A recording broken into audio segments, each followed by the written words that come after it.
नमस्कार। चलिए आज चलते हैं उत्तराखंड की खूबसूरत वादियों में और जानते हैं फूलों के एक बहुत ही अनोखे त्योहार फूलदेई के बारे में। ये एक ऐसी परंपरा है ना जो प्रकृति और बचपन के जश्न को कमाल की खूबसूरती से एक साथ पिरोती है।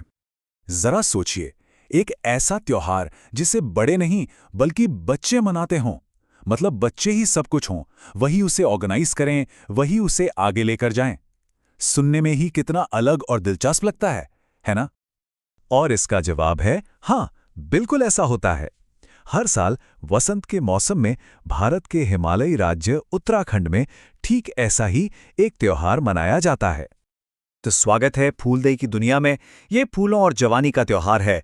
उत्तराखंड का ये एक बहुत ही फेमस त्योहार है जिसे बाल पर्व भी कहते हैं। और क्यों कहते हैं? क्योंकि इसे असल में बच्चे ही मनाते हैं। और हाँ, इन बच्चों का एक बहुत प्यारा नाम भी है। इन्हें कहते हैं फुलारी। नाम से ही जाहिर है ना? फूल वाले लोग। यही वो बच्चे हैं जो पूरे उत्सव की कमान संभालते हैं। असल में इस कहानी के असली हीरो तो ये बच्चे ही हैं। अच्छा, ये त्योहार मनाया कब जाता है? इसका समय बहुत खास है।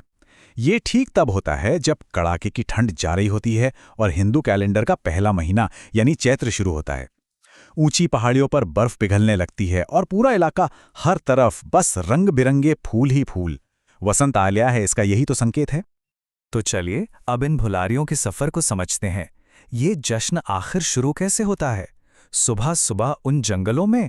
इसे हम जानकी नाम की एक बच्ची की कहानी से समझते हैं। जानकी और उसके दोस्त सुबह एकदम तड़के उठ जाते हैं। हाथ में अपनी छोटी छोटी टोकरियां लेते हैं जिन्हें डलिया कहते हैं, और अपने दोस्तों के साथ ग्रुप बना लेते हैं। और फिर सब मिलकर निकल पड़ते हैं जंगल की ओर ताजे ताजे फूल इकट्ठा करने। अब फूल तो कई तरह के होते हैं, पर दो फूल बहुत खास हैं। एक है बुरांस, गहरे लाल रंग का, जो हिमालय के पेड़ों पर उगता है और दवाइयों में भी काम आता है। और दूसरा है फ्योली, चमकीले पीले रंग का फूल, जो वसंत के आने और पहाड़ों की खूबसूरती का सिंबल माना जाता है। अच्छा, जंगल से फूल तो आ गए, अब फुलारी इनका करते क्या है? अब उनका सफर जंगल से गांव के घरों की तरफ शुरू होता है, जहां हर दरवाजे पर दुआएं और आशीर्वाद दिए जाते हैं। तो ये बच्चों की टोली अपनी टोकरियों में फूल और चावल लेकर हर घर की देहली पर दरवाजे पर रुकती है और एक पारंपरिक गीत गाती है, जिसकी शुरुआत कुछ ऐसी होती है। फूल दई छम्मा दई। ये सिर्फ एक गाना नहीं है, ये उस घर के लिए एक दुआ है, एक आशीर्वाद। इसका मतलब है कि आपकी देहली फूलों से भरी रहे, घर में मंगल हो और खूब तरक्की हो, सबको माफी मिले, सबकी रक्षा हो और आपके अनाज के भंडार हमेशा हमेशा भरे रहें। क्या कमाल की दुआ है ना?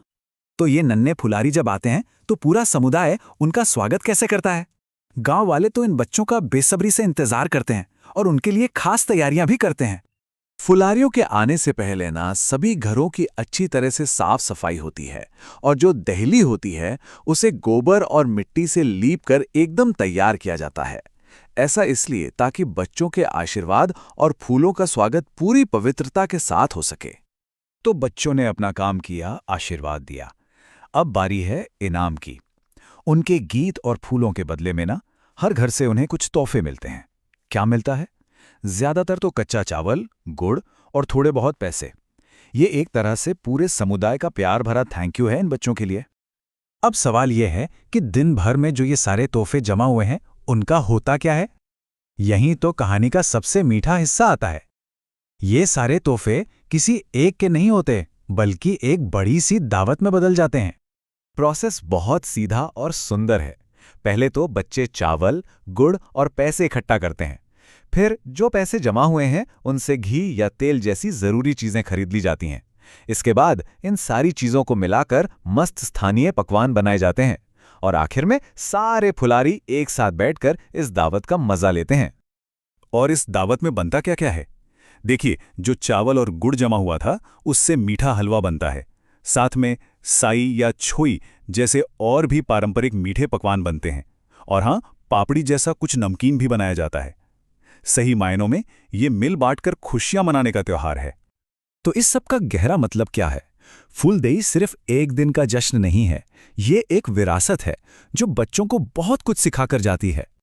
एक और दिलचस्प बात यह है कि ये त्योहार सिर्फ एक दिन का नहीं होता। उत्तराखंड के अलग अलग इलाकों में ये 8 दिन से लेकर पूरे 1 महीने तक चलता है। इससे पता चलता है कि इस त्योहार की कितनी ज्यादा अहमियत है वहां।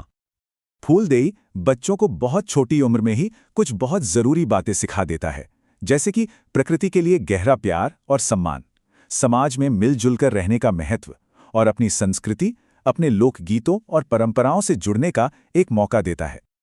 और ये सब हमें एक बहुत ज़रूरी सवाल के पास लाके छोड़ देता है। सवाल ये कि हम अपनी आने वाली पीढ़ी को, अपने बच्चों को प्रकृति से प्यार करना और उसका जश्न मनाना कैसे सिखा सकते हैं? फूलदेई इसका एक बहुत ही खूबसूरत जवाब है। एक ऐसा जवाब जिससे शायद पूरी दुनिया कुछ सीख सकती है।